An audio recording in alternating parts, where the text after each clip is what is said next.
ಹಿರಿಯೂರಿನಲ್ಲಿ ನೆಲೆಸಿರೋ ಶಕ್ತಿ ದೇವತೆ ಯಾರಿಗೆಲ್ಲ ಗೊತ್ತು. ನಮಸ್ತೆ ಸ್ನೇಹಿತರೆ, ನಾನು ನಿಮ್ಮ ಸಚಿನ್ ಕುಮಾರ್ ಸಿಎಂ. ನಾನೀ ದಿನ ಬಂದಿರೋದು ಹಿರಿಯೂರಿನ ನಗರ ದೇವತೆ ಆದಂತಹ ಶ್ರೀ ದುರ್ಗಾ ಪರಮೇಶ್ವರಿ ಅಮ್ಮನವರ ಸನ್ನಿಧಿಗೆ.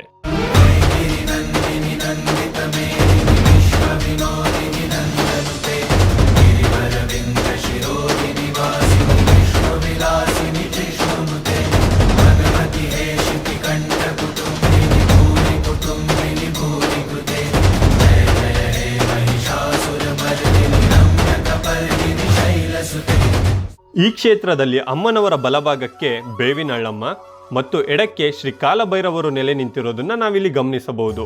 ಈ ಸನ್ನಿಧಿಯ ಮತ್ತೊಂದು ವಿಶೇಷತೆ ಅಂದ್ರೆ ಜಾತಿಯ ತಾರತಮ್ಯ ಬಿಡಿ, ಧರ್ಮದ ಭೇದ ಭಾವ ಕೂಡ ಇಲ್ಲಿ ಕಂಡು ಬರೋದಿಲ್ಲ. ಅಷ್ಟರ ಮಟ್ಟಿಗೆ ಇಲ್ಲಿ ಅಮ್ಮನವರ ಪ್ರಭಾವವಿದೆ. ಈ ಕ್ಷೇತ್ರದ ಮತ್ತಷ್ಟು ರೋಚಕ ವಿಷಯಗಳನ್ನ ಮುಂದಿನ ವಿಡಿಯೋದಲ್ಲಿ ತಿಳಿಸ್ಕೊಡ್ತೀನಿ. ತಪ್ಪದೆ ನನ್ನ ಈ ಅಕೌಂಟ್ನ ಫಾಲೋ ಮಾಡಿ.